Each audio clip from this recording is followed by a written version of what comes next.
Hey there, everyone. How you doing? I'm gonna start this by checking a little bit of audio. Hope I don't have anybody here with me tonight, so it's going to be kind of difficult. I'm gonna check the audio and make a little last-minute adjustments.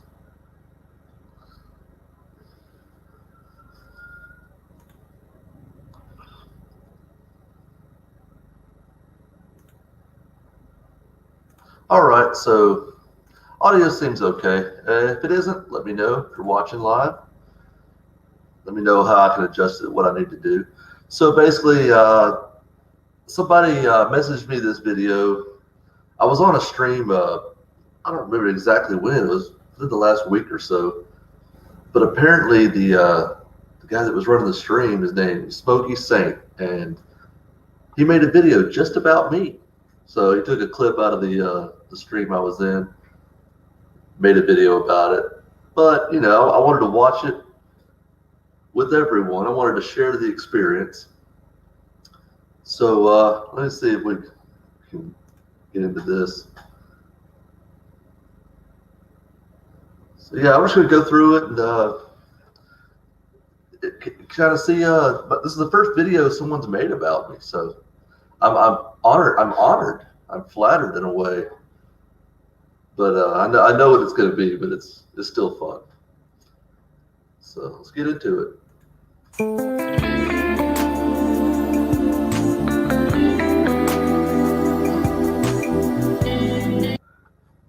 I love the time he took. He came up with a nickname for me, John Can't Think Any. Now that just shows how much time he put into this. Clearly this is going to be a masterpiece. Clearly this is going to be artfully done, because anything that starts that way, anything that starts with such brilliance, I don't know. I don't know how I'm going to be able to contain myself.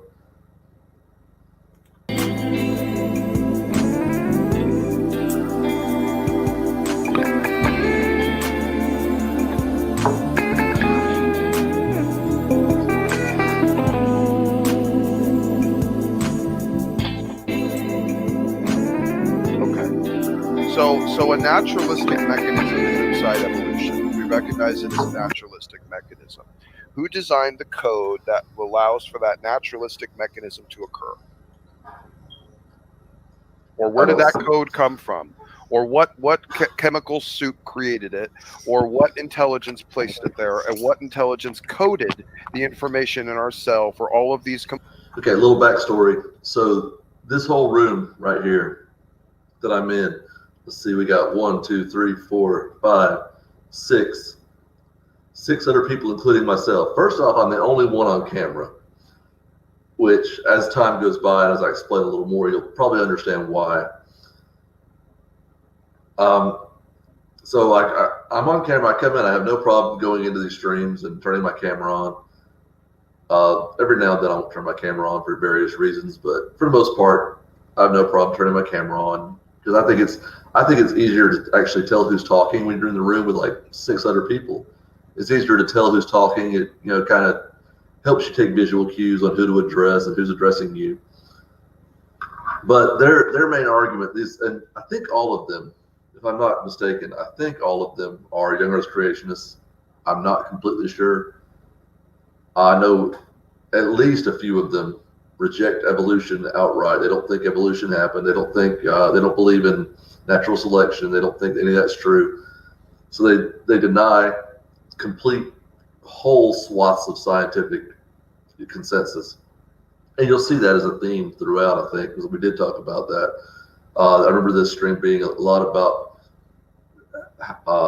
well, it was mostly them talking and me trying to get a word in.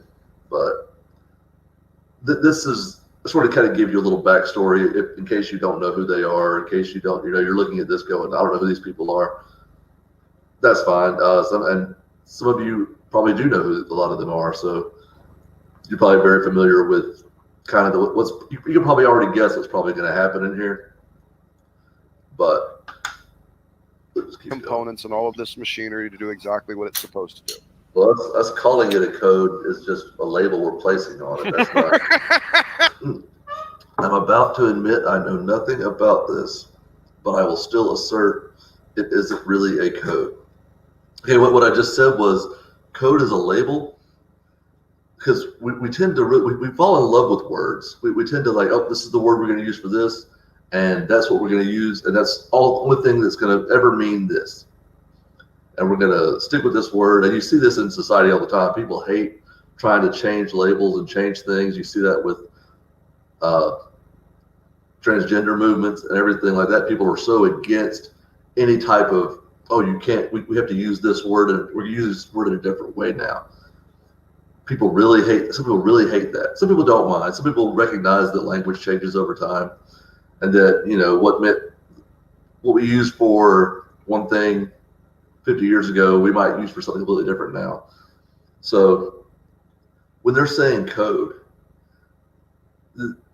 there's a lot of baggage that goes with that, and I'm trying to get to I'm trying to ask them questions, and I'm trying to get them to kind of show themselves what baggage they're smuggling into this argument when they call it a code. Because just calling it a code, there's a lot of baggage with, especially these people in the room. I know who I'm in the room with at this point. I know I know kind of where they're going with it. So I'm trying to reveal, more so for the audience, but I'm trying to reveal the baggage they're bringing in when they call it a code. Because what they're doing is they're bringing in, oh, this is a code, therefore, and we only see codes that come from minds, therefore this code came from a mind. Calling it a code does not make it a code. Just because we label it a code, so we say, hey, this is a code, doesn't mean that a mind created it. Which is why I have a problem with calling it a code. I didn't say it isn't really a code, but it isn't a code the way they're trying to assert it is. It isn't a code with the baggage they're trying to strap onto it. That's what I was getting at there. Oh man, dude, we have been addressing this on videos for like days, and you know it's so funny. Like that is the instant atheist response. It is a code and not a code at the same time. And it's not information or algorithms or linguistics in DNA. We just called it that because it kind of looks like it. I love the like snarky voice. Nephilim Freeze, one I'd heard about before I came in here, is actually not as bad as I thought he would be. But yeah, he's pretty childish. It's basically Diet Coke. The look of confusion on my face is genuine. I'm literally lost at this point when they're talking about Diet Coke or anything like that. So clearly they're referencing a conversation that they had some other time, which is pretty stupid to do in a conversation. If you're having a conversation with somebody, referencing another conversation you have and not, you know, being transparent and clear what you're saying. Yeah. But yeah. No. See, John, when you say things like that, that's a problem for us because it's unscientific. It's unscientific. Nobody here's a scientist. Nobody here's a scientist. Well, all you theists and atheists who aren't scientists. No, that's not what I said at all. It's funny because Smokey loved. It's so great, Smokey. Thank you for putting all this time into this video and allowing me the rent-free space in your head. All you theists and atheists who aren't scientists, you, comma. Wow, the punctuation. It's like reading a third grader. Yeah. All you theists and atheists, and he randomly capitalizes words for some reason, who aren't scientists, that should be where the comma is. Should be before the word you. But you don't even think evolution happened, so I'm not really surprised you can't get grammatically correct. There's no period at the end of the sentence either, because it's not really a sentence. It's ridiculous gibberish. I didn't say you're not allowed to discuss science. We can discuss science all we want, but you better make damn sure you know what you're talking about. And I have no reason to think any of these people have any knowledge of what they're discussing. They have no education in it. Nobody has any degree. Nobody in this room has a degree in any of these fields. I've asked them before. None of them do. I mean, what kind of education level are we going to expect from a room full of people who claim that evolution didn't happen? So already they think they know more than scientists, because the scientific consensus is absolutely that natural selection occurs, that is, natural selection is the best model for evolution. So I'm not saying we're not allowed to discuss science, but if you're going to try to go against the consensus, you'd better have a damn good reason to be able to show your work. And even then, if you're going to go against consensus, why are you in a YouTube chat? Why are you in a YouTube room talking about trying to convince everybody else that you're smarter than the other scientists who don't agree with you? Why aren't you out trying to convince them, so that apparently if you have this great information that they're just that could just overthrow this entire realm of science, why are you trying to convince people who don't even understand the science? That's very telling. You're in this room, you're in these little hangouts trying to convince people that they don't know what the scientists don't know what they're talking about, because you wouldn't last a fucking minute in the actual scientific arena. You would get eaten alive, and you know you are too much of a fucking idiot to actually go do that. So you come into these rooms and you talk shit. So good for you. Well, we have lots of references from lots of Yeah. scientists that say it's a code. What do you got? Is it the consensus? I'm sorry? Yeah. I'm sorry. Nothing scientists say matter until I think is. No, it's not. It's not what I think is a consensus. There is an agreed upon. There is actually a consensus on things. The consensus of science says drinking bleach is bad for your health. The consensus of science says that evolution happens. The consensus of science says that that gravity, things fall at a constant rate. These are all things that the consensus of science agrees upon. The consensus of science says that if I chop off someone's head, that will end their life. So far, we haven't come across any, immortals yet where that doesn't happen. So the consensus of science says a lot of things. Doesn't matter what I think. Doesn't matter if I think it's a consensus. The consensus is, and he's misspelled consensus. Did he misspell? I'm pretty sure he misspelled consensus. I'm going to look into that real quick. Yeah, he misspelled consensus. I'm pretty sure, yeah. I mean, this is funny to me. I can't believe someone would actually. How long is the video? 35. Who spends 35 minutes on a cell phone? That's amazing to me. I literally took a 35-minute clip, sat down, spelling things wrong, making grammatical errors. I mean, thank you. I mean, I don't know. It's amazing that someone could literally just completely say, hey, what's the best way for me to look like an idiot on the internet?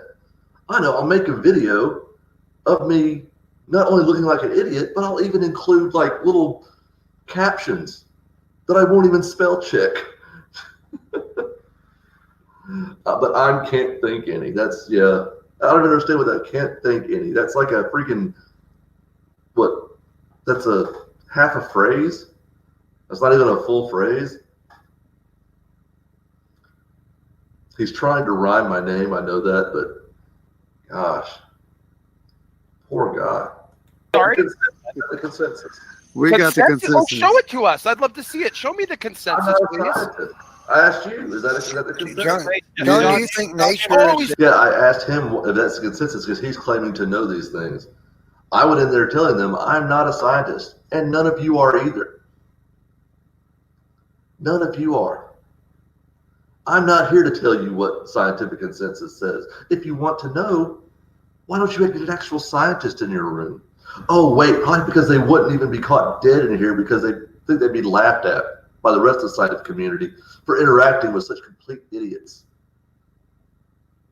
This is why they hide in these little rooms and they all circle jerk each other for hours at a time. But I assure you that is me in the video. I know because I'm wearing the same hat.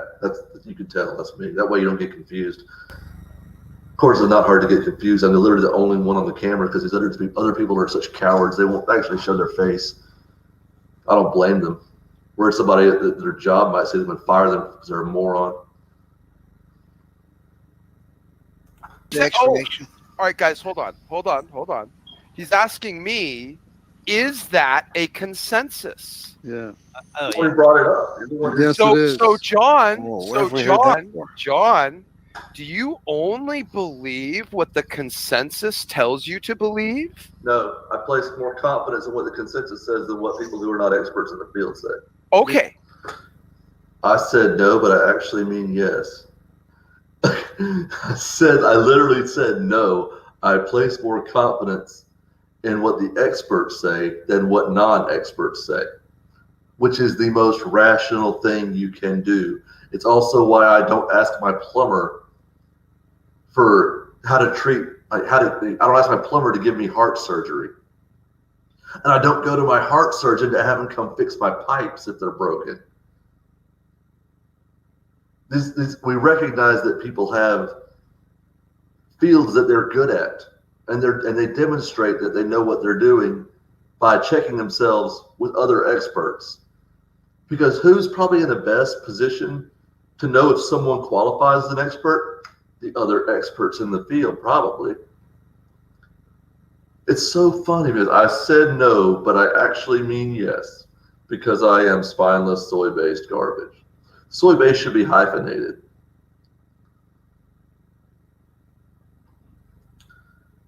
It's funny because it's like, so even when you give a clear answer, they literally hear what they want to hear. They're waiting to hear the answer they want, not the answer that you actually give. It's amazing to me that people like this actually like come in here, they pat each other on the back, and oh yeah, you got him, dude. These are the same people. Otangelo is one of this crowd too. These are the same people that Otangelo will go make these calls to Atheist Experience, Talk Heathen, The Line, call-in shows.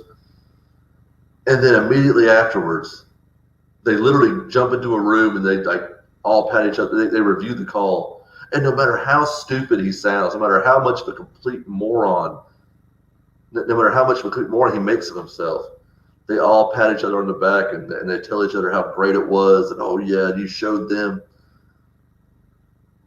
It's sad to me. I actually feel bad for this pathetic attempts to try to put on this facade of intelligence. It's breathtakingly pathetic. And he even had to actually lie. His little caption here, I said no, but I actually mean yes. No, dude, I said what I meant. I choose my words carefully for a reason. If you notice, I was ready with that answer because I knew that's where you were going with that. I knew exactly the question that was going to come out of your mouth because you're that predictable. So if you don't know what the consensus is, why the hell do you care? That's why I said I don't know earlier. Okay. How do you know there even is a consensus? It says it's a code. So then why don't you pay attention to the freaking argument instead of worrying about what other people believe? Smokey pony. Wow. I don't even know what to do with that. I just don't. Why don't I pay attention that you haven't made an argument, you freaking half-wit? Your argument is, as far as I can tell, I believe this. And there's a scientist that probably thinks the same way I do. You haven't listed anybody. You haven't, and I asked you, what is the consensus? You don't even know. You won't answer. I came in saying, I don't know about these subjects. I have no knowledge of any of these subjects. I don't know anything about DNA. I don't know anything about codes. I don't know anything about any of this. But you're making the argument. Let's hear what you have. Oh, they want to ask you. They want to ask me questions. Why would you ask me questions about the topic when I've just said to you, I do not have a background in this? But I'm all ears. Let me hear yours. Oh, no. We have to ask you questions. What a waste of time that would be. They know that. They think that if they can show, oh, he doesn't know anything about this, that means what we believe, what we think, and what we say is right by default. That's not how things work, you monumental douchebag. Dude, what is the consensus? You're the one that brought Yeah, the consensus is what a whole bunch of other people believe, so you can believe what they believe. Not other people, experts. What other people believe is irrelevant. What experts believe based on their research, based on the actual time they've spent in the field, and doing these studies, doing these tests, repeatable, testable observations they've made, and then having it checked against other experts, saying, "Hey, if you can find any errors in my work, I want to know where they are." Other scientists come in, you messed up here, you messed up here. Great, we go back and we do it again. This doesn't just happen once. This is constantly being checked and rechecked. This is why we have the process of peer review. They don't want to hear that though.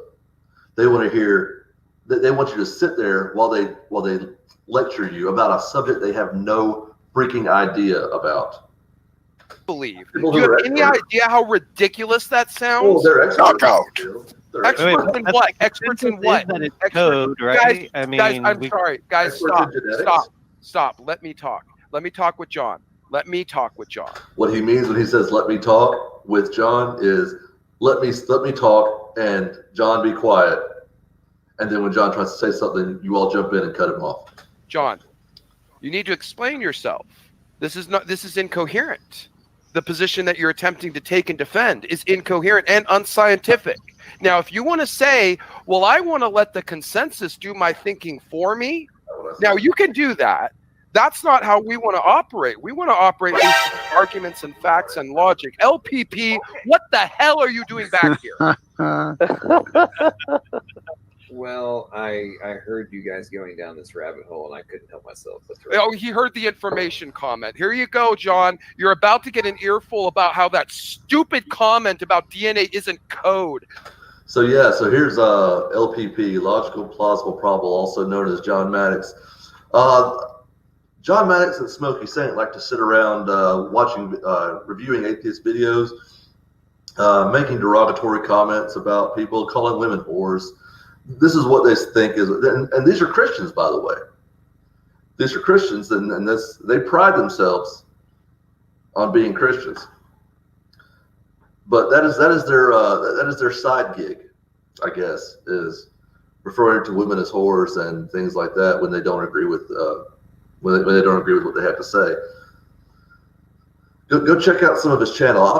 I need to go back and link his channel so you can go back and look at it. If you have a life that is just you just have nothing else going on and you literally just want to destroy your brain cells, go give his channel a look. But yeah, that's what they do for fun. So why don't you listen for a minute and learn something? Go ahead, LPP. I'm getting owned. Time to flash my victim card. Okay, that should be 2 sentences. I'm getting owned, period, capital T, time to flash my victim card, period. Smokey, if you need some help, you're not a good speller, you're not a good, you don't know how to make grammatically correct sentences. I have a 10-year-old daughter. I can get her to help you. I think she may have to dumb it down for you.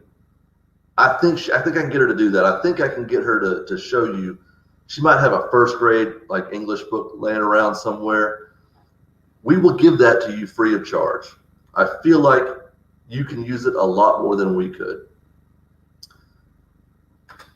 Okay, so John, what is Hold on, wait. What is your progression? Real quick.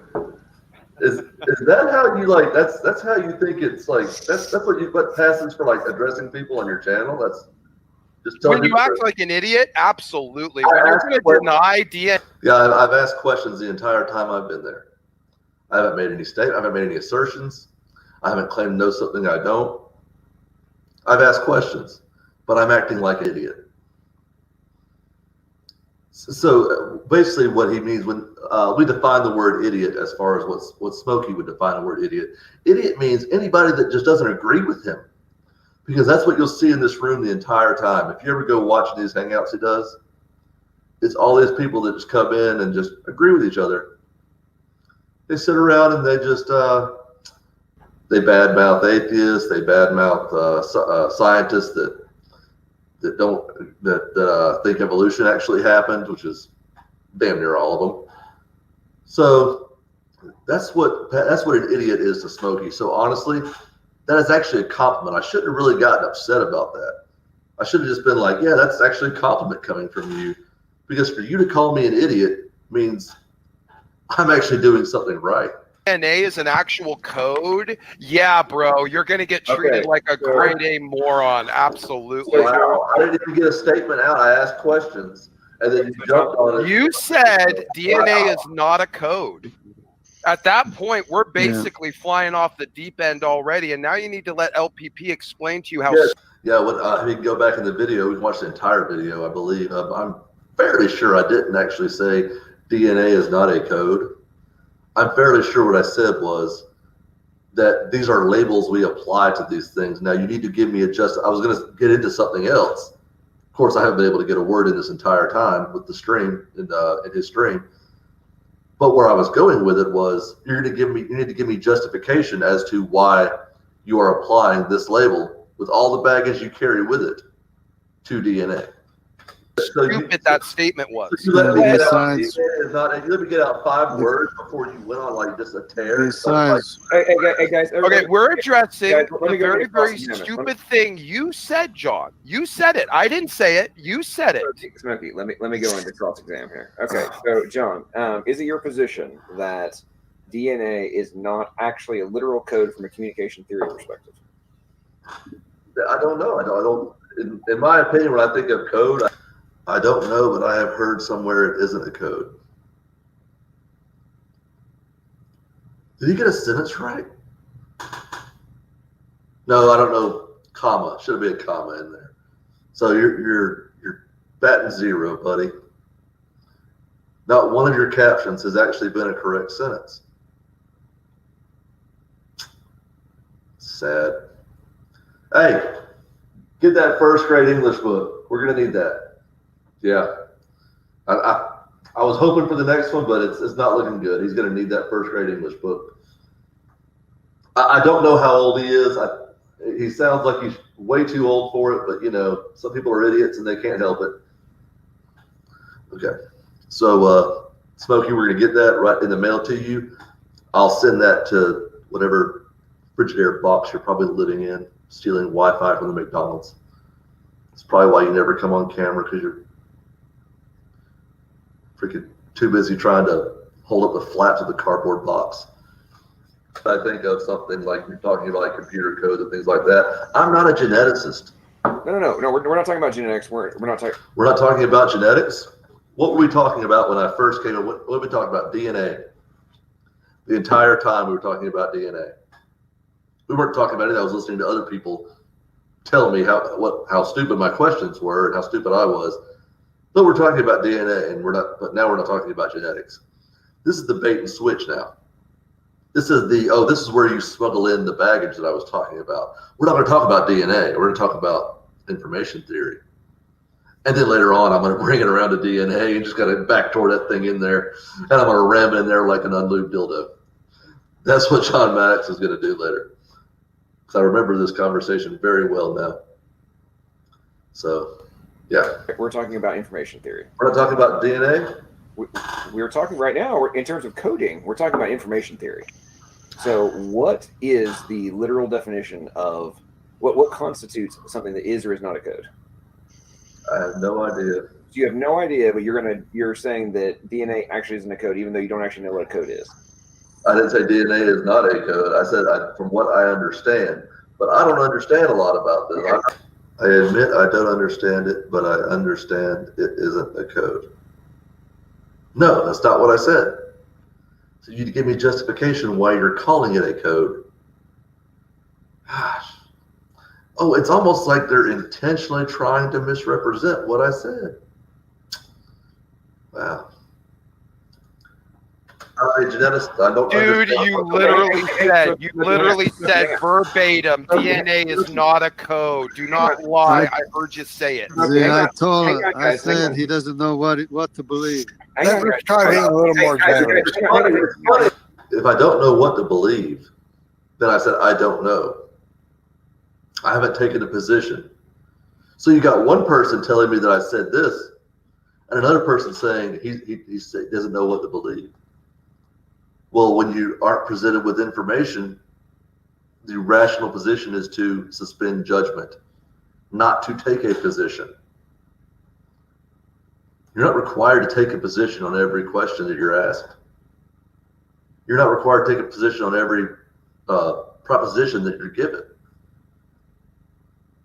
Let's try being a little more generous. But John, let me make this point.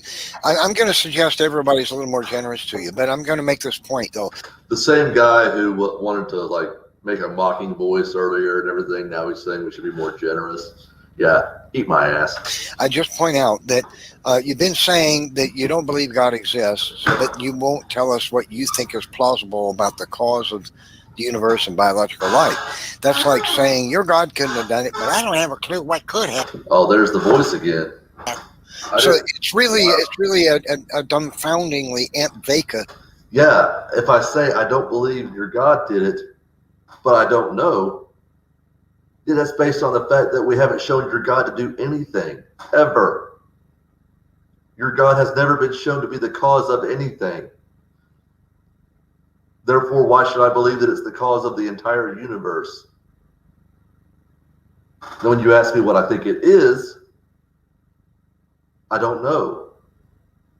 Does that mean it's possible that it's your God? No. You have to show that that's a possibility. Does that mean that I think it's impossible?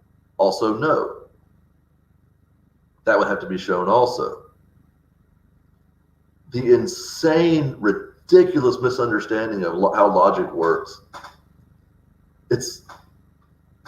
I can deal with it when it's one person who's an idiot and just completely screwing the logic every which way to Sunday. But now I've got just several people, and I can't keep track of the freaking shitty logic. I can't address one thing because then by the time before I even get a word out, they've already said something else that's utterly stupid. Way to go about debate. You know what I'm saying? If you don't have a clue, how can you tell us that teleology is not the cause of it? I didn't say it isn't the cause. I said it hasn't been shown to be the cause. Great point here. Yeah, like I said, idiots think idiots are smart. What can I say? This is what he thinks is brilliant to him. He thinks that was a great point. He doesn't understand the first thing about how logic works, how propositional logic works.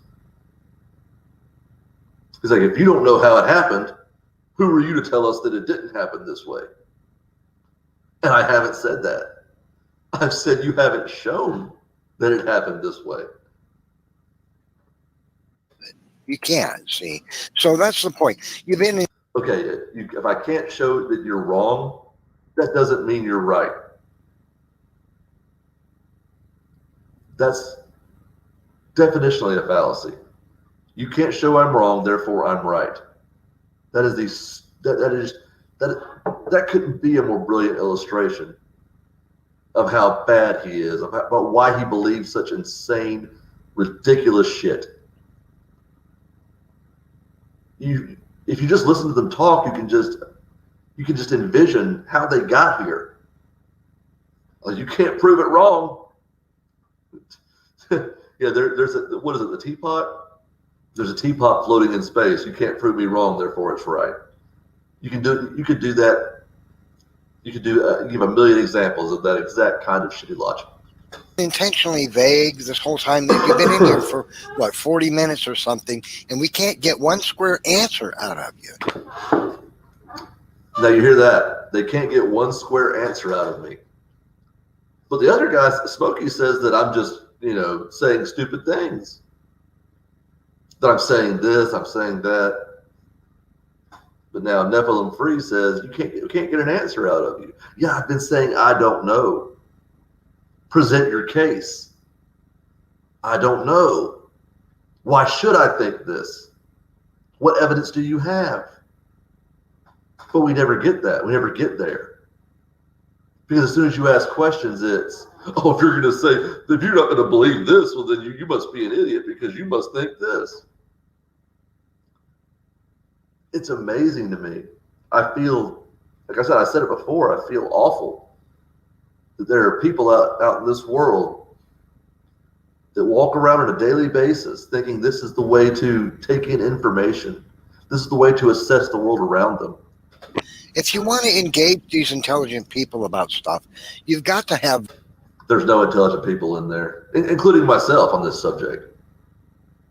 I've already said I have no idea about any of this. So engaging intelligent people, we have to find some intelligent people on this subject first. That's how things are done. The view about something and be able to expound upon it. Okay. It's interesting because every time I do try to say something, someone else jumps in. All right, let's Overall, leave. I'll tell you what. As if you didn't have a chance. All right, Jungle. Enough. Okay, we're gonna leave it. We're gonna telling me as if I didn't have a chance to talk while literally interrupting me. Another great illustration. leave it to LPP and John. Go. Let's let them have their chat, and we're just gonna all step out of it. Okay, go ahead, guys. I want you to watch this next little bit. I remember this very clearly. I even talked with him about this later on. I'm going to let him talk for, I don't know, I'll keep track of it. He talks for a long time, and I listen. I don't interrupt him, maybe like once quickly, but for the most part, he talks uninterrupted. Then watch what happens when I try to say something. Okay, so John, in the context of any type of code, or is there a encode alphabet and a decode alphabet? What makes the bewilderment on my face is because I've already freaking addressed this. He asked me about code a little bit ago. I don't know about. I don't make code. I'm not a computer programmer. I'm not a computer code writer. I don't invent codes. I've already told you I don't know. I don't have any background in this. So you trying to ask me questions that I've already stated I don't have a background in? You're trying to make yourself look smart.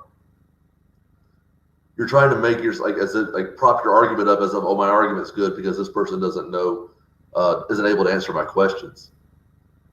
That's ridiculously easy to do for anyone. Anyone can find someone that doesn't know how to answer their questions. That doesn't make them right. That doesn't make their arguments good. But this is what they think. That they think this is what gives them confidence. This is what actually increases their confidence in their own arguments. The fact that they can find people that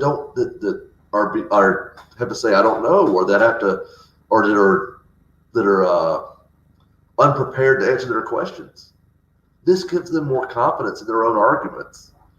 They don't test it against people that know this stuff, because then that confidence would probably diminish. They probably start, realizing that, oh, wait, maybe these arguments aren't as good as we thought they were. But they can't have that thing inside them, that need to cling to that belief.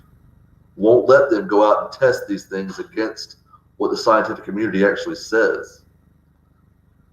They have to sit back in their own little bubble and bounce these ideas off each other, knowing that they'll get affirmation and they'll get reinforced. This is a textbook echo chamber, and this is what they feed on.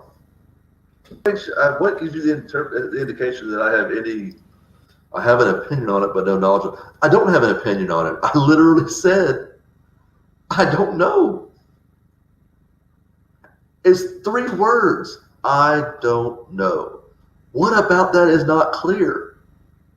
I'm unaware. I'm unfamiliar with. I'll try to find a phrase that you can actually grasp the concept of what I'm trying to convey to you.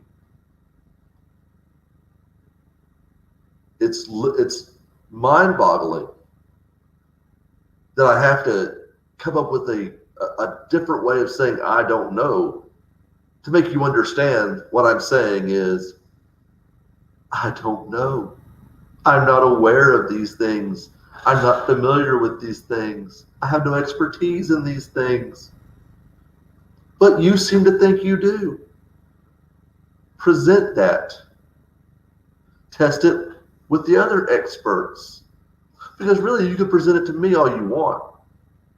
I'm willing to hear it. In a minute, I'll get to me listening to John Maddox's argument. And I'll ask him a couple questions, I believe. But he doesn't ever let me get to the root of what I'm asking. I'm not able to ask him a series of questions. I'm restricted to asking like one or two questions. And that's another defense mechanism they have, but we'll get to that. Expertise in this field at all. Okay. If you create a code of any kind, do you have to assign values to whatever is being encrypted? I have no idea. I don't create codes. I wouldn't know. Okay. Do you know what Morse code is? Do I know the Morse code or I know what it is? Yes, I know what it is. Yes. Okay. It's dots and dashes, right? The equal, right. And different combinations of dots and dashes equals letters, correct? They represent letters, yes. Yeah, they're representative. They're equal to. They aren't the actual letters themselves. And they're not equal to. They're representative. They're placeholders. That's why I made the distinction. But he says they're equal to. No, a dot and a dash is not an actual letter. We have two ways of labeling something. In the context of what we construe them from an English language perspective or whatever language you're using, but they are representative of and equal to, right? Okay. Okay, so that's one of the fundamental components of any type of code is you have an encode and a decode and alphabet, and each side is equal to each other. So in binary, for example, 010001 equals capital A, as an example. Now, do you think it is remotely plausible in any scenario without an intelligent agent that 01001 could become? LPP is describing the information encode and decode process.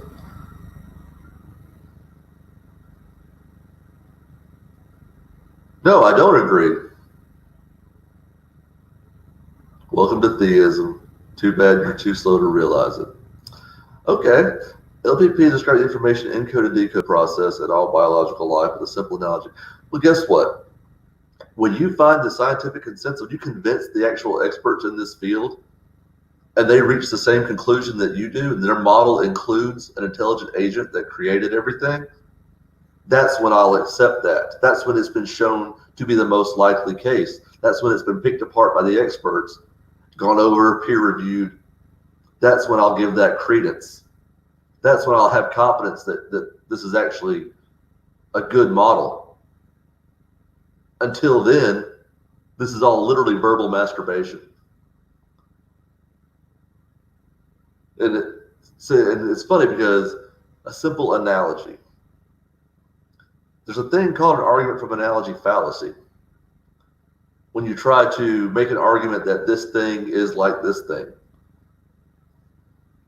And that's exactly the thing I was talking about when we first started this video. There's trying to smuggle in this baggage of an intelligent agent that created it. That's what I was trying to get to the root of. That's what I was trying to talk about. But as I've learned, and I should have learned before this, I've heard about this crowd before, but you know, I give everybody a chance. You know, I give everybody a fair shake. I try not to go into any of these conversations with any preconceived notions, and let what other people have said about people color my view of them going in. But looking back on it, those people were correct, because not one thing that he's put up on the screen has been accurate. So, welcome to theism. No, I'm not a theist. I'm too slow to. Wow, that's amazing too. Because welcome to theism. Too bad you're slow to realize it. So I'm a theist, but I don't realize it. The fact that you didn't see, you actually typed that out and didn't see how stupid and ridiculous that comment is. If I'm not aware of something, I can't believe it. How would I ever believe something I'm not aware of? This is why, Smokey, you are stuck in a room circle jerking a bunch of freaking young earth creationists who have no clue which way is up. Couldn't find a science book if it sat on their face. This is why you're stuck in these rooms. Everyone hiding their faces, not wanting to go on camera because they're too freaking embarrassed. I think part of you actually knows that you're ridiculous. Equal to the letter A. Well, you would need someone to invent the label 0, 1, and A. Correct. Okay. So that is a fundamental component of every aspect of every code that has ever existed. There has to be an intelligent agent to assign the arbitrary values that are now going to be equal to each side of the encode and decode process. No, I would say there has to be an intelligence to assign the labels. Right. Okay. So I just became a theist, but I am too stupid and uneducated. You already said that. You literally just said the same stupid thing twice. Now you've taken the time twice now to type a ridiculously logically incoherent self-refuting statement. Thank you so much for dedicating this video to me, Smokey. It's rare that you get to see someone just self-own so hard, but you have managed to do it. You have put on display for all of us. This is on your channel. You just literally uploaded a video saying, hey, come look at what a complete, total fucking idiot I am. Thank you. That doesn't tell us about the equal values, right? That what you're labeling is the equalization of the values of whatever the data is. Whatever is being represented by each side of the encode and decode alphabets has to be equal to each other when you're doing the labeling. Okay, this is like fundamentals. Now, it's arbitrary. It is semantic meaning that is assigned to the syntax that you have now created in this code. In the context of DNA, you have syntax of things such as for start and stop signals for different amino acids. And for example, AUG equals start. It literally equals start in context of transcription of the data.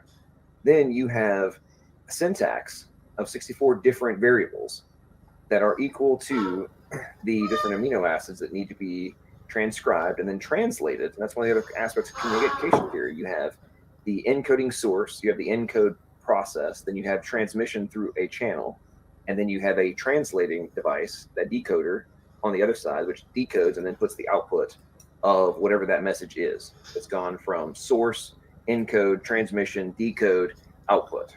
This is a fundamental basic of communication theory. This is a unquestioned reality to be what is happening in biology. There are papers at the yin-yang on this. Now, why is that? Because you have DNA, which is the source. You have the transcription process, which translates it into, encrypts it into mRNA. It is then translated and decoded by the ribosome, and then the output is a protein. This is a fundamental basic. Now, this is, I'm not even going, that's like layer one. There's like, who knows how many layers above this, because we're figuring new ones out by the day. Point is that we have as a fundamental requirement for life, and a fundamental requirement that is trying to be solved desperately with no avail in origin of life research, is to how the heck do we possibly account for the creation of this code? This goes all the way back to Watson and Crick when they first decoded the genetic code and cracked it, which ironically Watson, I believe, was actually a decoder, or he's a code breaker in World War II, ironically. But anyway, they then proposed, Crick proposed the frozen accident hypothesis, which was directly in relation to the discovery of the genetic code of, well, this is nuts. How is this remotely possible to be in existence? And now they come with the frozen accident hypothesis, which is, wait, well, I guess it just happened completely arbitrarily. Somehow, magically, this code just formed. Fast forward to 2020, and they are still trying to come up with hypotheses to explain the origin of this code. Nobody outside of dumbass online atheists claim. So yeah, what he just said at the end there was, oh, I'm going to get to the talking about you, bro. Cool. What he just said at the end there was they have been trying to come up with a hypothesis to account for this, which means that they haven't accounted for it yet. They haven't come to a conclusion. Wait a minute. Isn't that what I've been saying the entire time? If you know the conclusion, why don't you go convince them? Why are you in here talking to me? That this is not a code. Better flash that victim card again. Yeah, if that's what you want to call it. I'm probably just going to call you out for your shitty behavior. There is literally $10 million that can be won right this second if you can figure out how to create a code. Was that comment necessary? Huh? Was that last comment necessary? Yeah, well, okay. Absolutely. Fine. Nobody outside of dumbass online atheists claim that this is not a code. There is literally 10 million. Really? I'll rephrase. Dumbasses or ignorant fools. Yeah. One of the two. Okay, so yeah, he says anybody who doesn't agree with my assessment of this is a dumbass or an ignorant fool. So all the scientists that you're talking about, the scientific consensus that has not reached this conclusion that you've reached, they're all dumbasses and ignorant fools. It's just because they're not as smart as you. That's what it is, Maddox. All the scientists that actually do this for a living and got their PhDs and spent their entire lives dedicated to these fields. Man, if only they had you there. Gosh, you fucking moron. You literally think you just know more than these people. And you're in a YouTube hangout room. Just completely confirming for everyone why you're not convincing these people. Why they're not even letting you in the fucking room because you're too much of a goddamn idiot. Because the only people spewing the fact that it's not a code are atheists desperate to avoid the obvious, which is that an intelligent agent is the logical, plausible, and probable conclusion. Now, if you claim that if you want to make the claim, I'm not saying you are, I'm saying hypothetically, if you want to make the claim that I'm just making this up, well then, as I told Godless Engineer in our debate this past Sunday, go to London, go see the Royal Society, and because as of June of last year, they are now officially part of the Evolution 2.0 contest, which will give you $10 million if you can figure out how to create a code just like the one I just described in terms of that in process, from natural sources, going from chemicals to code, and have zero human input. No intelligent input allowed. So they want you to create a code without human input. How would there's a contest for a human being to create a code without human input. How would a human create a code without human input?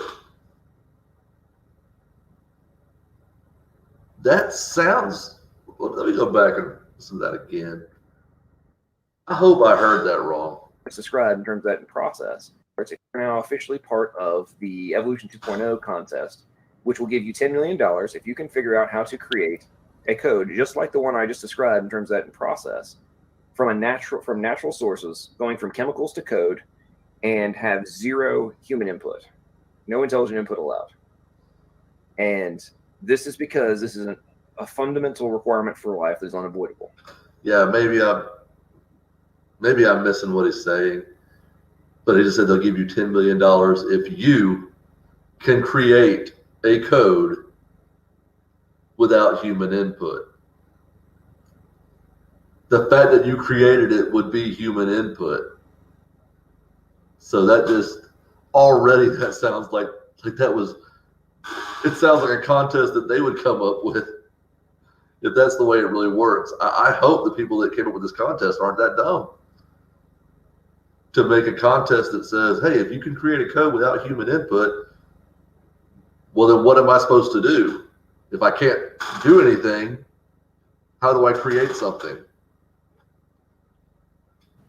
And the ultimate irony in the context of evolution, origin of life research, is the code is like 7 layers up of all the requirements. So you have a whole bunch of crap before the code they can't figure out, before you even get to the code, which is like it's a dramatic mind bender. And they admit this to be true. I mean, they can't even get RNA to self-replicate. Yeah, there's weird stuff. There's complicated stuff in the universe. Cool. People are studying it. And without pre-existing enzyme catalysts. So if you want people that want to go down these rabbit holes and claim that folks on our side of the equation are the ones that are not, using rational thought, or, just believing in sky daddies and fancy man in the clouds and all this other kind of stuff, and just miracles for life to exist, the level of ignorance that's required to take those positions. I'm not saying that you are, but people that take those positions, which is very often the standard talking point of, if you're not saying that I'm saying, then why are you bringing it up? Why aren't you having a conversation? Notice not one time has he tried to interact with me at all. I've had to kind of he's asked me his leading questions. He's not allowed me any time to ask him anything. He's not allowed me any time to give any kind of response. But I'm letting him go along. I'm trying to be charitable. It's not my channel. I'm on somebody else's channel. Granted, I wouldn't do that to somebody. I've had theists on my channel, and I try to treat them respectfully. I don't have to try. That's the thing. I don't have to try to treat them respectfully. I just do, because they're human beings, and I'm not a dick most of the time. Sometimes I'm a dick, not all the time. That's debatable, but But the point is that this entire time. Now, I've completely called them names tonight. I'm not going to make any apologies for that, because I feel like that once I can point out that you're an idiot, point out, grammatical errors in the words you put on the screen, point out logical errors in your reasoning, point out clear fallacies that you are seen to be proud of. Yes, I'm going to call you an idiot. The atheists, especially online, it's like your level of ignorance is mind-bending. So let's return. So if all the logic I just outlined in terms of code is not just analogous, but is directly parallel to everything that's going on in a computer system, is there any scenario in which you would conclude that a CPU, ROM, RAM, and all the other facets Here's the analogy bait and switch. Now he's going to say, oh, because now I've shown you that this is directly analogous. This is just like what's in a computer. Well, no, you haven't. Because like I said before, I don't know these subjects. I don't know these topics. I've done no research. I've read no books about this. Nothing. You telling me that it's just like a computer? Obviously, it's not just like a computer. Obviously, there's a difference between DNA and a computer. So what he's doing now is he's going to be like, oh, well, DNA is like a computer. Have you ever seen a computer design itself? It's the most basic argument. And it always comes down to these. I forget who it was, but someone said that every apologetic comes down to a God of the gaps. Here is the God of the gaps argument. Here it is. Eventually, it will be a God of the gaps argument. And I think we're there. Your control unit and ALU and such in your computer, which, by the way, there's also direct corollaries for all of those in a cell. Would you conclude that the computer that's enabling you to have this conversation with me right now, is it remotely plausible without an intelligent agent that can come into existence? I yield the floor to you. Computers that we're aware of, That is an analogy, though. So No, it's not. I literally just stated why it was not an analogy. Now, he just said it was directly analogous. He used the word analogous. Okay, but okay, I'll ask you a question real quick. Answer my question first. Okay, not that I'm aware of. Okay, go ahead. So how do you distinguish between a pattern and a code? I already admitted knowing nothing about this. Should be a comma there. But I believe patterns and codes are basically the same thing. No, I don't. Well, my question was designed for what I asked the question for. The reason I asked the question was because if we see a pattern and we can extrapolate some information from that pattern, we can imbue some type of meaning to it. We can learn something from it. We can make some kind of, a predictive model about it. If I see this thing happen in nature in a certain pattern, and I observe this over and over again, and I can make a prediction from it. That doesn't mean that something is relaying a message to me. That just means I have noticed something. I have learned. I have seen a pattern in nature. If every time it rains, my yard floods. So so I'm on my way home, and it's been raining. I know my yard's flooded because every time it has rained, I've seen a pattern. It rains, my yard floods. Recognizing a pattern is not the same as recognizing a code. And this is the crux of it. You have to be able to distinguish between what you're just seeing as a pattern and what you are seeing as an actual code from another intelligent agent.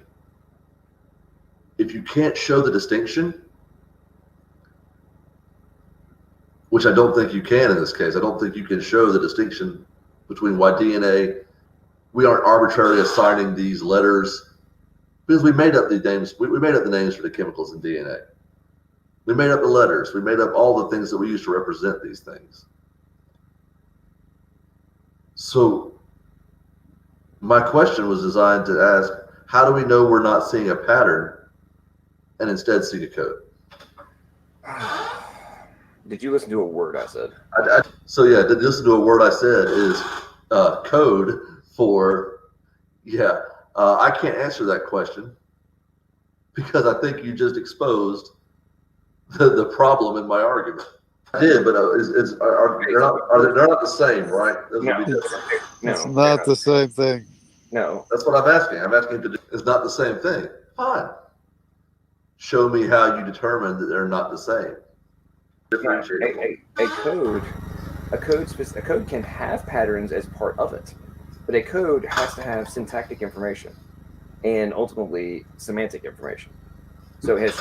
And at what point do you know that you're not the one creating this and applying this information post hoc, after the fact? You're saying, I see this, therefore this is what I take from it. This is what I'm perceiving this as. You have to be able to distinguish between the two. Structure and meaning. Patterns do not have semantic meaning. So can there be meaning without something to perceive the meaning? Okay. See, that one stumped him. Because where I was going with that one was, if we have something to perceive the meaning, in order for it to be a code, there has to be an agent creating the code and another agent decoding it. Another agent seeing the code and receiving the message. Now, they don't think that evolution happened, but so if there was this agent placing this code into DNA, we've just recently been able to, as far as in human history, even if the Earth is 6,000 years old, like they claim to say, and like they say in there was a global flood and all that nonsense. We've just in the past half century uncovered this information, if you will, actually gained any kind of, what we would call knowledge in this subject. So that means that they believe for the better part of history, for the better part of human existence, there's been this code being sent to us that we haven't gotten. That means the intelligent agent is a shit communicator. Because if you're sending a code to people and they're not getting it, that means you either made a bad code or you made a bad code because the people you're trying to get it across to aren't getting the information you're trying to send them. So they're arguing for an intelligent agent that isn't very fucking intelligent. Something is representative. There has to be a mechanism, whether it be a consciousness or a method that has been devised by an intelligent agent. I'm talking about any other context in this concept that has to be devised, which can recognize the semantic meaning of the information in order to execute the outcome. And the irony, and this is why in context like computers, when people say it's not analogous, they're like, oh, well, it's volts in a computer. And it's like, yeah, dude, you're 100% correct. But then we created all of the other components that can then translate what those volts mean when going through all the logic gate circuits. That's exactly what is going on in biological systems. Nobody in biology, or nobody in, for goodness sakes, there's literally a field of biology called computational biology. Then go convince them. Then go talk to them. Why are you here talking to us? Go talk to the experts. Convince them that there's this intelligent agent sending this code through DNA. They'll put a paper out. They'll be wowed. They'll be amazed at your level of expertise. They'll be, oh, thank you, John Maddox. Where would we do what we do without you? Thank you for sending such a great mind to us. We're so fortunate to have you come into this field with no education and no prerequisite field study or anything, and just blow our minds. Don't think that's going to happen, but good luck.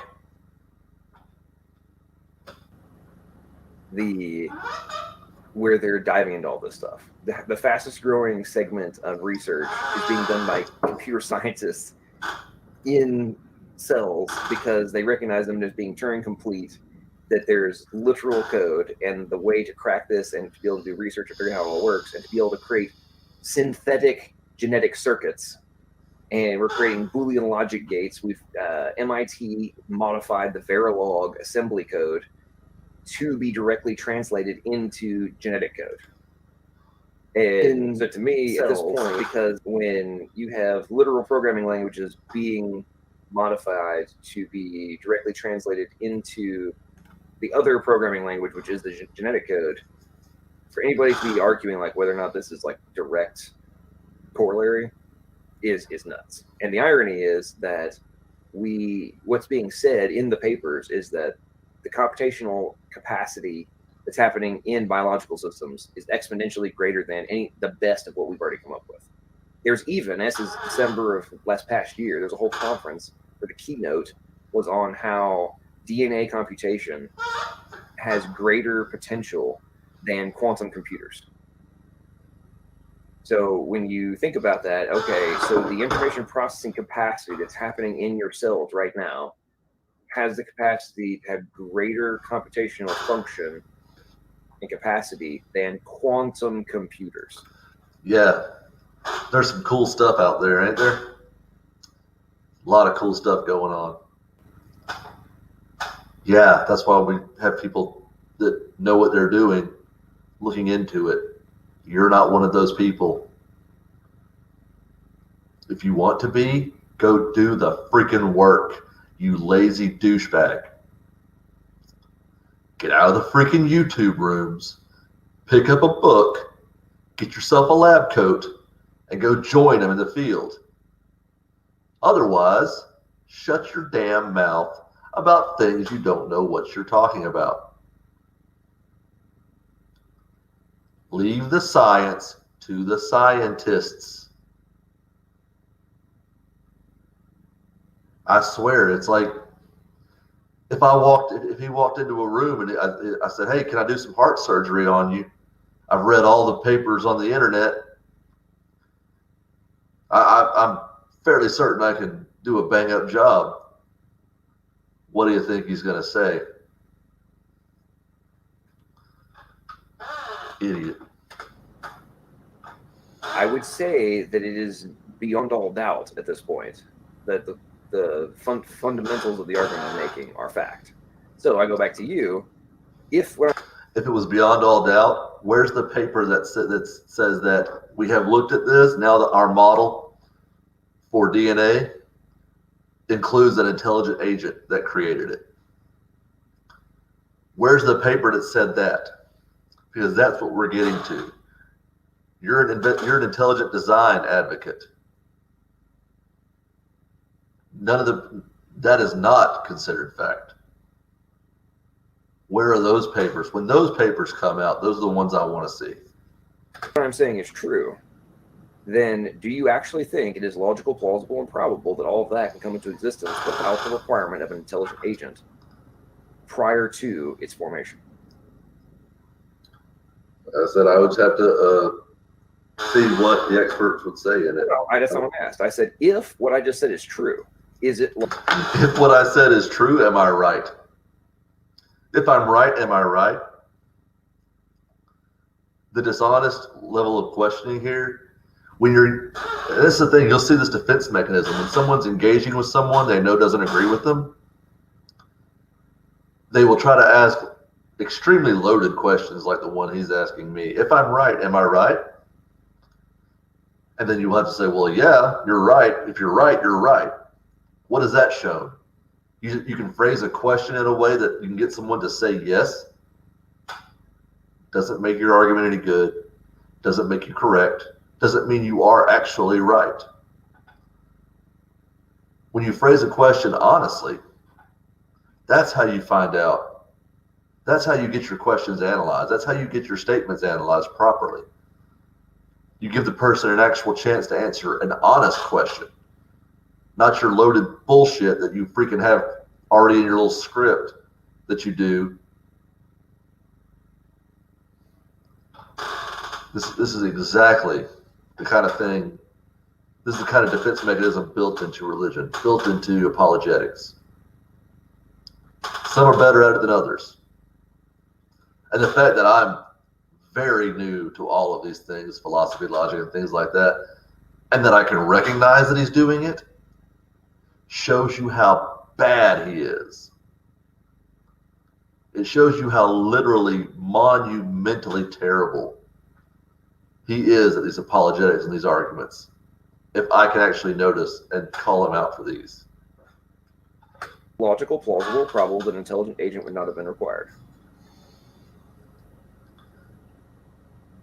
Would it have not been required? I wouldn't know. Okay, do you think one of the quantum computers that is currently being developed by Google, GE, or Microsoft, do you think it's remotely plausible that a quantum computer could build itself?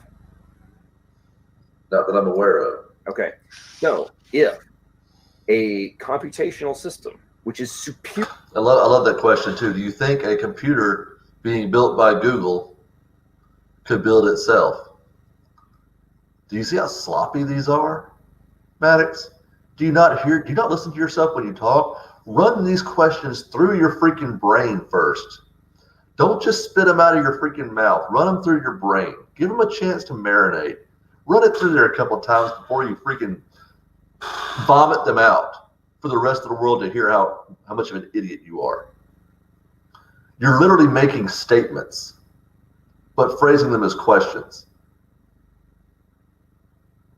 It's like, if a bachelor wasn't married, would it be a bachelor? Yeah. If Google's developing if one of the computers that Google is creating, or do you think one of the computers Google's creating could make itself? When you just said Google's creating it. God, the amazing monumental level of idiocy. It astounds me sometimes. And I was the night I did this, I was dead tired. I was half asleep. That's no excuse. I should have been on it better. But, and again, I was trying to be more charitable. I was trying to be a little bit, I wasn't trying to be the guy that goes in there and just be like, screw you, Sky Daddy, and all this stuff like that. That's usually not how I roll anyway. I was literally trying to have a conversation, which proved obviously completely impossible in this crowd. So I did go in with a lot more, trying to be a lot more charitable than I should have been. Probably they definitely didn't deserve what I gave them. I was way too nice. But again, I wasn't really in a confrontational mood that night anyway. I was just kind of got home and wanted to relax. Man, I've already been going over an hour and I haven't even gotten to 20 minutes of this video. Made a 35-minute video about me. I literally have, 38 subscribers? Now granted, they're the 38 objectively best subscribers on the internet. There's, my 38 subscribers are clearly equal to the 50,000 subscribers that other channels have. Like, we're on the same level because my 38 are like, quality subscribers. But no, I'm just kidding. No, but you spent 35 minutes making an insult video about somebody that's been in your stream once, 30 minutes maybe. I mean, dude, get a hobby or something. Superior to the quantum computers being built by Google right now is literally operating inside of your body right this second. Do you actually think it is remotely plausible, given what you just said, which I don't know, I don't think the quantum computer would build itself, but in biological systems, we have superior processing capacity. Are you suggesting that the superior processing capacity did not require the intelligent agent and could create itself? I don't know. I feel like there's a lot of these things are getting. I'm asking direct hypotheticals, and you can't answer a freaking question. I've already pointed out that your direct hypotheticals are loaded with garbage. And if you take the second to think about them, like the question you asked me a minute ago, do you think the computer that Google is building could create itself? Well, no, you just said that Google is building it. So I'm asking you direct questions. No, you're not. You're asking me bullshit. You're trying to lead me into a place you want me to go. But as you can tell, I'm not having that. It's a hypothetical. I act like everything I just said isn't actually proven and currently being published. Because it isn't. Your conclusion has not been published. Let's just say it's a hypothetical. Is it logical, plausible, and probable that something superior to the computers that are being created by Google could come into existence without an intelligent agent? I can't say it's impossible. So you just said it was impossible for a quantum computer to come into existence, right? No, I didn't. I didn't say it was impossible. I said not that I'm aware of. You don't listen. You don't understand nuance. You don't understand propositional logic, which is why you don't understand the difference in what you said that I said and what I actually said. Open your ears and close that freaking garbage spewer of a mouth. You love hearing yourself talk, and I let you talk. I let you go on and on about things you don't know about things you're not an expert in. I let you go on and on. But then when I try to ask you some questions, you don't like that.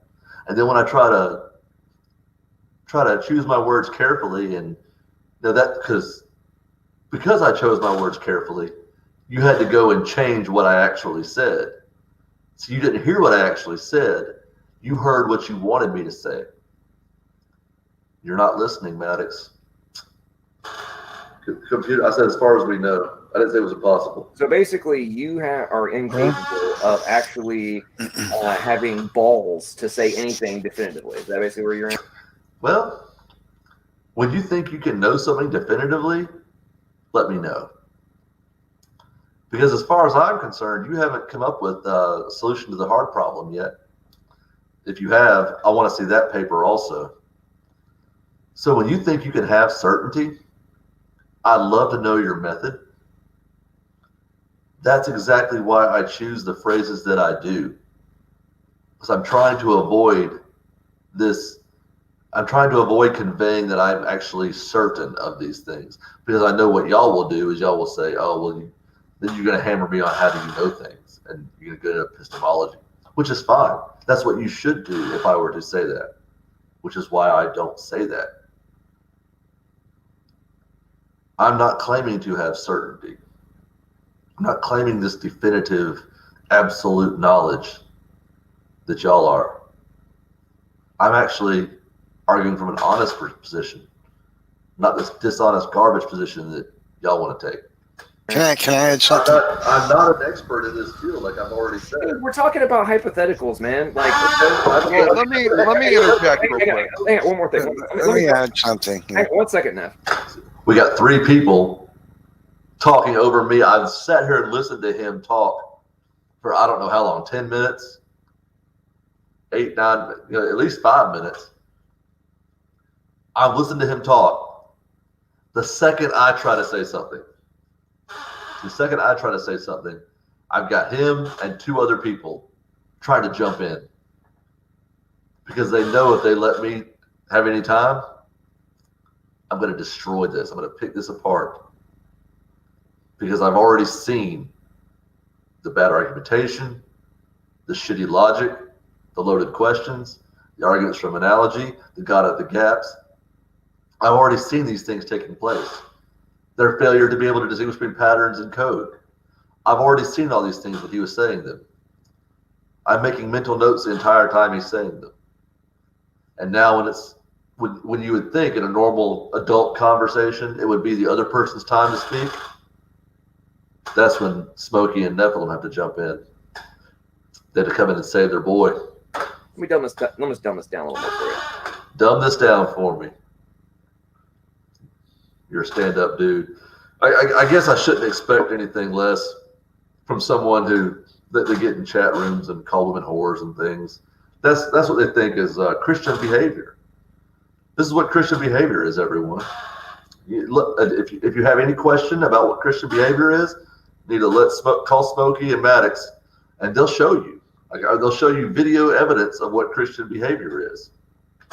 Wow. See, I have it at one time. Dude, you have been You've been acting like an idiot. Okay. Have I made one side remark towards you?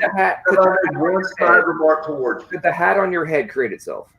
Have I made one side remark Did the hat on your head create itself? See, I can't ask. You won't answer that question. He knows he looks like an ass now. He's jumping to something else, asking if my hat created itself. It's a great hat. And it may have created itself. Who knows, right? Are we certain?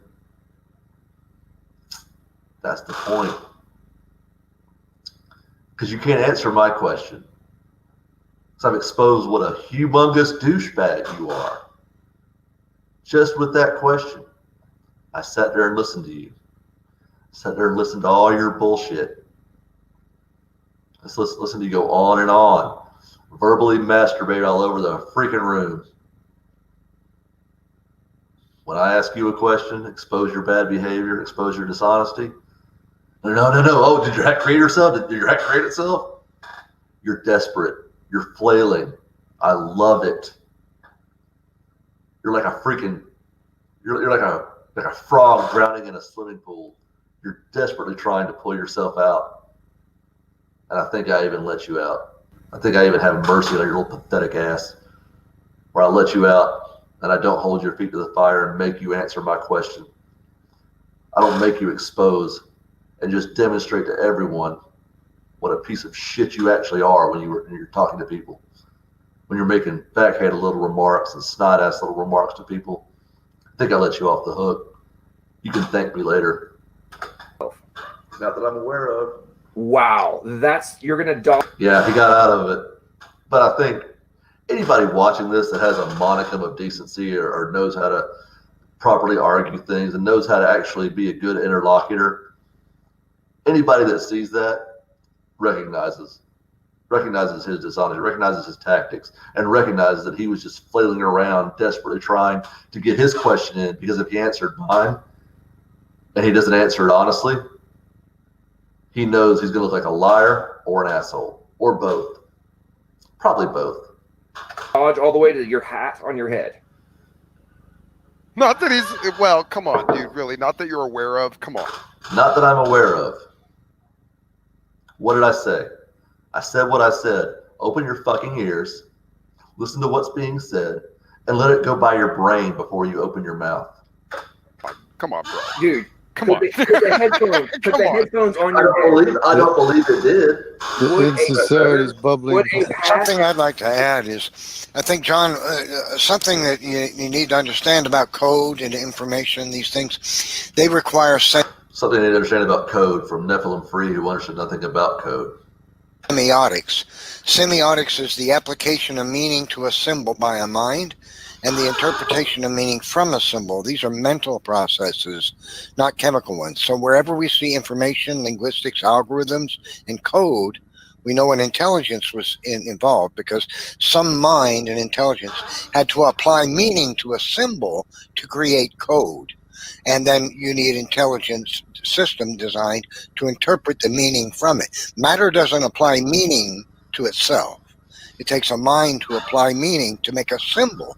Like the letters in an alphabet, they represent a sound. Put together, they represent words. That non-physical representation is called semiotics, and that requires intelligence. So when John was telling you, Logical was telling you about code, we know that all codes come from intelligence because they require semiotics. It takes a mind to apply meaning to the symbol. The DNA is symbols, it's codes that represent things. DNA is symbols that we created. Yeah. We created the symbols. We didn't create the DNA. We created the symbols. We created the labels that we're going to use as placeholders for these things we see. That's not what a code is. We are applying labels to a pattern. If it was a code, the labels would have to come from the other side. Where are those? Show me the labels that we didn't create. And that requires intelligence because of semiotics. Okay, I mean that's fine. I look forward to seeing where the research goes, and cool. But I'll just say this real quick. I do have to head out, so I'm actually doing a stream in about 20 minutes. It's interesting because I've honestly, like, you may think I've been trying to dodge. You're welcome to your opinion. Just for my 2 cents, I'm trying to answer as honestly as I can. I'm very careful with my words. I'm very, I like to make sure I represent my position as clearly as possible. If that came off as dodgy, I apologize. It wasn't intended that way. But well, I would like to point out that, you know, I come in here, I've got, you know, no problem engaging with y'all. Y'all, room full of Christians, I've got no problem doing that. I take that back, by the way. You're not real cool Christians. You can all eat my ass. The backhanded kind of remarks, that's a little unnecessary, I would say. It was. Can I interject real quick? And I get where you're coming from, but let me tell you something, John. We interact with a lot of real dishonest people all day long, every day when we do this stuff. And here's the No, Smokey, you interact with people who don't agree with you, and you label them dishonest. Because in your mind, anybody who doesn't think that the sun rises and sets on you is dishonest. Anybody who doesn't come in and agree with you and kiss your ass and tell you how right you are, they're being dishonest. Admit it, dude. You live in your echo chamber, and you're a freaking narcissist. Get over yourself. You may think it's a solution to the argument to sit there and say, I'm not an expert, I don't know. Okay? It's not a solution to say I don't know. It's an accurate representation of my position on a question about a field that I have no expertise in. It's the most honest answer. You may not like the answer because it doesn't give you an opportunity to try to hammer me on something. Tough shit. But you know what? You know enough to believe it. You know enough to believe to the contrary. You know enough to believe that there isn't a God. You believe you've known enough to come to the conclusions about your digestion of reality enough to be true. And what we've done tonight was attempt to enlighten you. Well, I haven't come to any conclusions. I would say I haven't. I would say I have. Yeah, You've enlightened me, okay? You've enlightened me, all right. You've enlightened me. I assure you, because I wasn't aware that monumental pieces of shit like yourself existed. I truly wasn't. I truly wasn't aware that people would take a conversation that someone had, and when they come in and they're, they just tell you they don't know, that they don't have the information, they haven't reached a conclusion. You would take that conversation and try to make fun of that, like mock that or something, as if that's something bad. So by that argument, by the way you're portraying yourself, you seem to think you know everything. Because if I could ever get you on a subject and you say you don't know, oh man, you're being dishonest, Smokey. Why would you say this? Why would you not say you know? Why would you not come to a decision? If I could ever get you in a room somewhere, let me get you in a heart surgery room, Smokey. Let me get you in there and have somebody opened up and say, oh, what do we do? What should we do, Smokey? Come on, it's time to do heart surgery. What should we do? Oh, you don't know? What are you, an idiot? Why don't you know how to work on this man's heart, Smokey? What kind of fucking moron are you? How dare you say I don't know? How dare you not know something? How dare you not take a position? I guess you're just saying we should just not do anything. That's the point. That's the point of all of this. You're putting yourself in this position that essentially you're claiming to know everything. Because if saying I don't know isn't a good enough answer for you, that means that by default you have to either know everything yourself. That's the problem. Well, when we've given you a series of inductive and deductive argumentation to draw you to you haven't done that. Very simple conclusion, and you still stand in the realm of, well, I still don't know. I mean, it's not a question of whether or not you're an expert on any of it. Well, you would have to. It's a question. For not placing a lot of confidence in people who don't know experts in the field. Let you finish.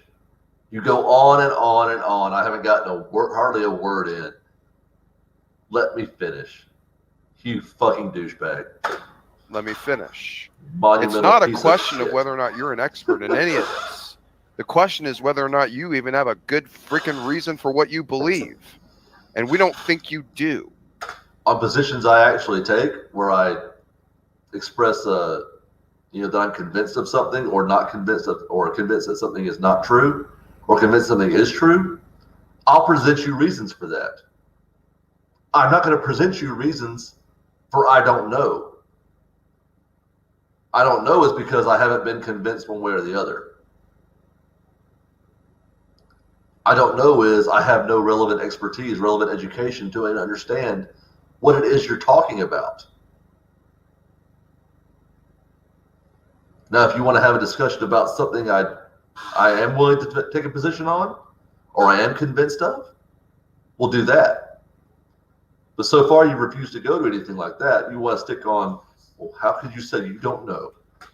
And we think now that we've tried to educate you tonight, you've seemed to dodge, evade, engage in extraordinary vagaries, And somehow I don't have definitive, absolute, empirical, complete knowledge of this thing, so I refrain. And it is what you have implied, sir. And there you go, Smokey, right there. Thank you for saying that, because right there you just demonstrated that the entire time you've been hearing what you want to hear. You've been hearing what you want me to say. You've been trying to pick out what you think I'm saying rather than what I'm actually fucking saying to you. How about focusing on what the person's actually saying instead of trying to create your own little narrative? It is what you have implied. It is what you have said that I can't know, so therefore I don't make an assertion. Well, you misinterpreted. Yeah, I don't know. Therefore, I'm not taking a position. The position is I don't know. I'm not saying yes. I'm not saying no. I'm not saying I believe it's true. I'm not saying I believe it's not true. That's even trollish. You're being trollish. Okay. So what is your okay? Well, then maybe I've misrepresented you. So then let's see if maybe you think you don't really think that though. What you're doing now is you're saying, "Oh, I'm going to set you up so that maybe I'm misrepresenting you." So you can the very next question you can completely go back on that. If you can actually answer this question directly. I've got like 2 minutes left. Yeah. Okay, one more question, and let's see if you can actually answer. I get one question before I go to. I'll answer yours. Sure. Okay. What is your stand? Remember that.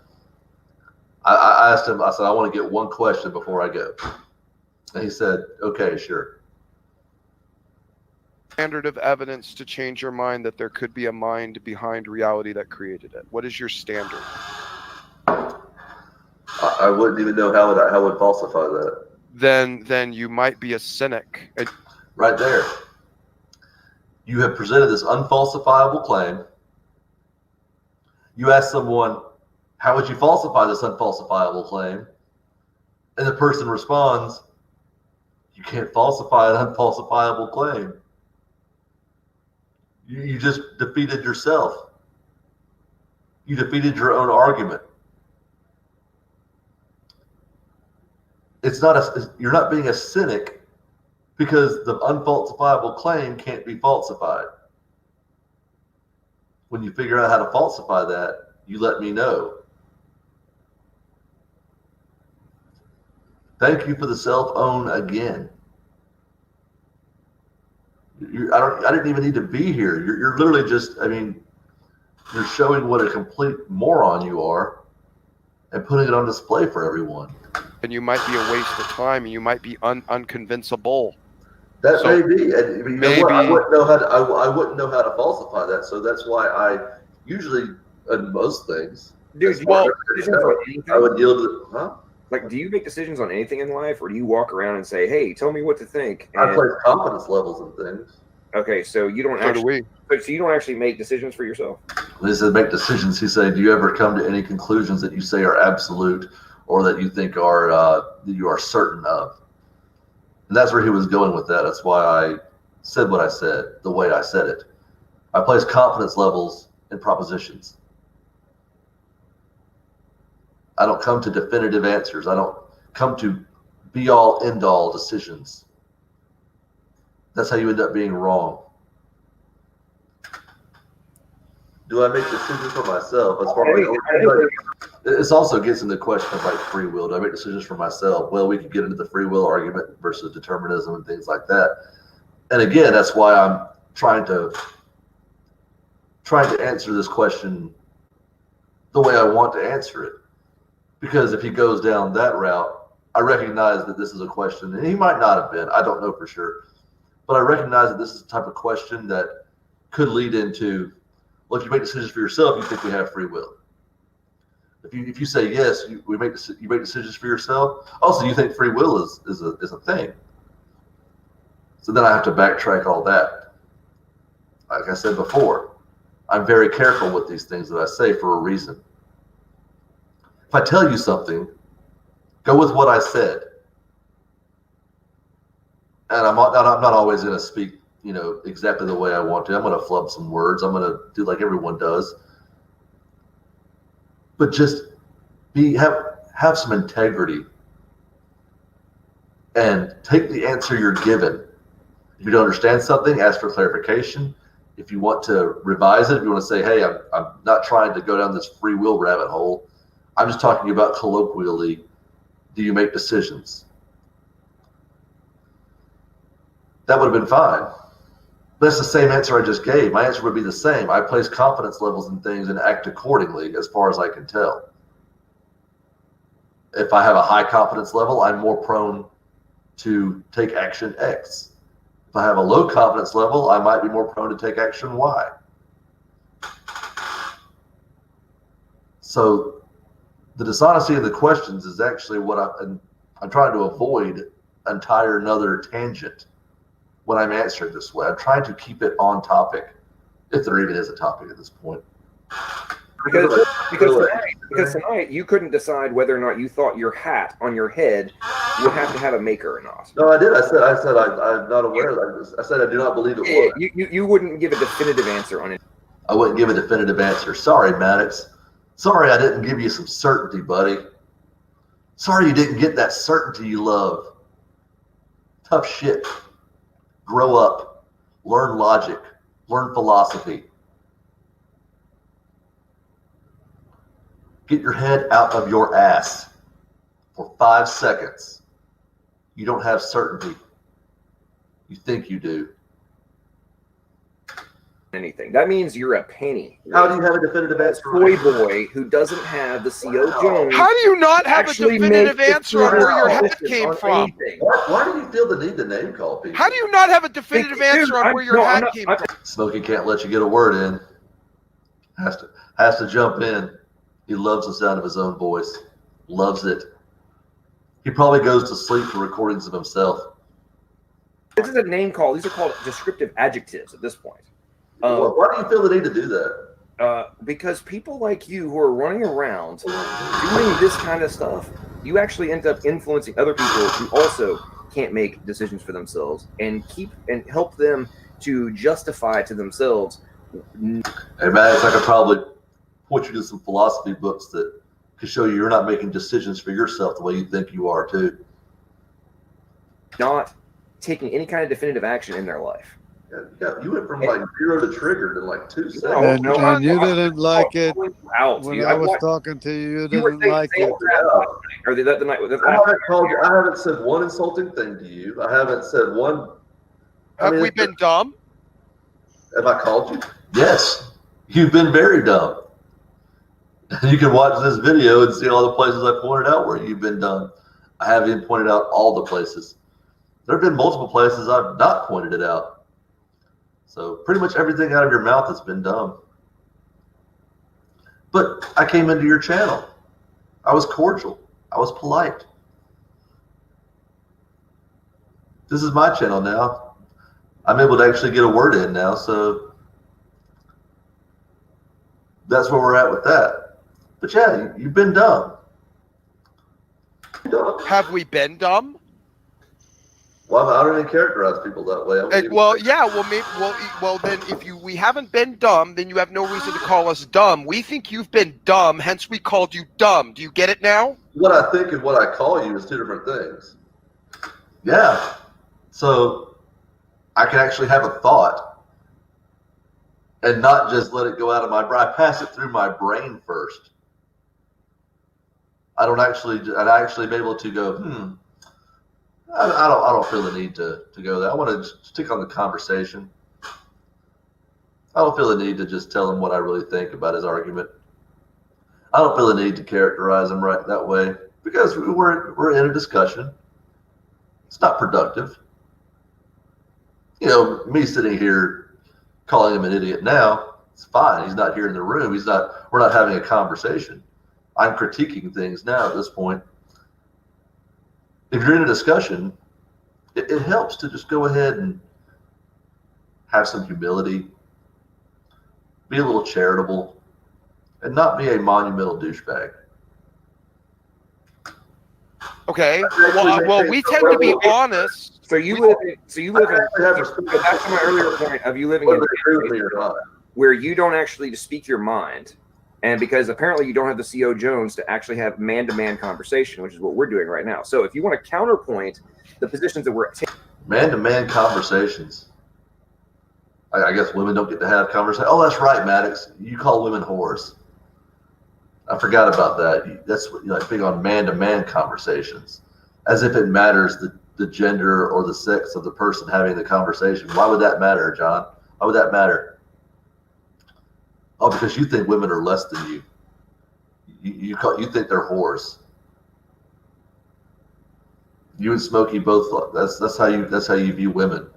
You can feel free to go watch the video where Smokey and Maddox. It's on John Maddox's channel. Feel free to go over there and watch the review they did of I believe it was The Line with Jimmy Snow and Jen Aldrich, and they review Otangelo's Call. Go give that a watch and tell me that these aren't the biggest misogynistic pieces of shit you've ever come across. I had this conversation with them before I saw that, and I gotta say, it turned my fucking stomach. The fact that people can, I actually feel bad for other Christians. I do. I feel bad that you have to put up with these type of people calling themselves Christians also. Obviously, I don't think these people are representative of Christianity. I know plenty of Christians that are great people, have them on my channel. I've never had a Christian on my channel that I wouldn't have back, and I hope wouldn't come back. I try to be as polite and as possible, and I think they've gone great. Those conversations have gone very well. But go watch that video and tell me if you think that these people are representing Christianity well. If you think they're representing humanity well at all. To just go on and people are talking about they're talking about a call and a call into the line, and all they could talk about is Jen Aldrich's anatomy and characterize her as a whore. Not paying attention to their actual arguments or their responses. Just disgusting, absolutely horrible fucking behavior. So yeah, that's the main reason I've been so I guess what's the word, hostile tonight. You see a little bit, I'm a bit different than I was in this video, where I was a little more laid back and charitable. The main thing that kind of has me in this frame of mind now, in this mood, I guess, is seeing how they respond, seeing how they characterize people and women and things like that. That when they think they can just get away with it, when they think nobody's really watching. Maybe they think they are watching. Maybe they think that's exactly how they want to represent themselves. I don't know. Maybe they're proud of that behavior. They probably are. But that's why I have no real filter on what I'm saying about them now. I guess in a way I've got to consent to their level a little bit. I guess maybe you could probably accuse me of that. You might be a little bit right. But at this point, I'm calling a douchebag at this point. I don't feel the need to qualify that. I think it speaks for itself. I'm going to try to finish this out. We're coming up on the 2-hour mark, and I think it ends pretty quickly anyway. Taking and what the questions we're asking you, take your position. Make it have some semblance of intellectual capacity and decision making and position taking, and make a counterpoint. Ask for clarification. All you do is say, "Oh, I don't know," and I'm going to wait for the experts to tell me what to think. That's where we started out. Take a position. That's where we started out the discussion. I do have to go, but that's fine. I feel like you use some manners. Leo, get in the room. John? Yeah, we have manners, bro. We just don't have patience No, for you stupid. really don't. No, bro, we don't have patience for stupid. We don't need to be nice to stupid. We don't need to entertain stupid. And to the point, remember, Smokey did say that he was going to let me ask a question. He did agree to that. But guess what? Turns out he's a liar. And when you're gonna act dishonest, evade, and dodge, Yeah. and you can't even tell us tell you what. whether or not you think your hat I'll tell you what. came out of the. And being I'll tell you dishonest what. How about this? John, When you're is done, not like manners. circle jerking each other, Is Yeah. not and that's where he booted me. Couldn't handle it. He couldn't handle someone actually responding to him, and he knew he couldn't handle the question that was coming.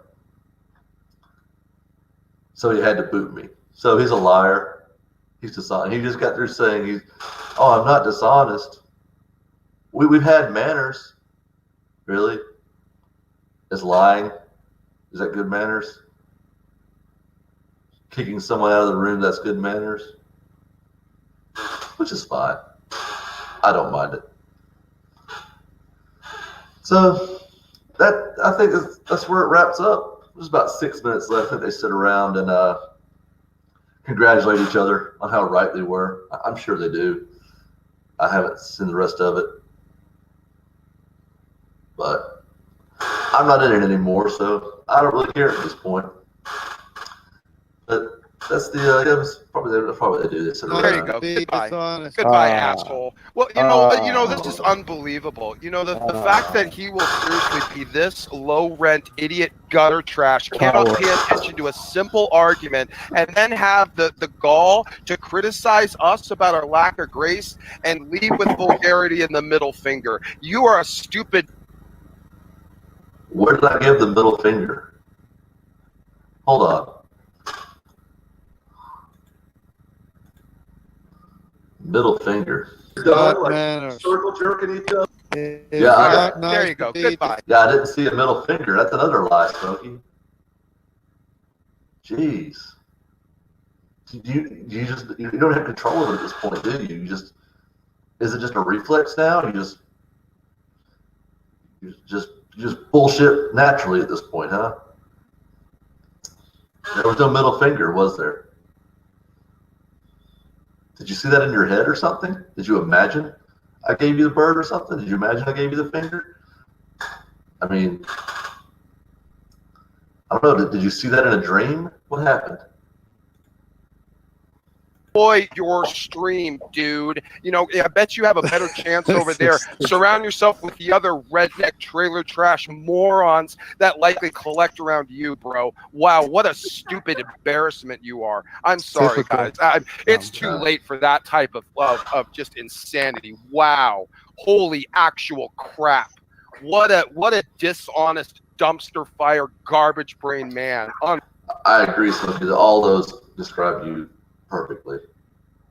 Absolutely. Thank you for that. Let me see if anything else.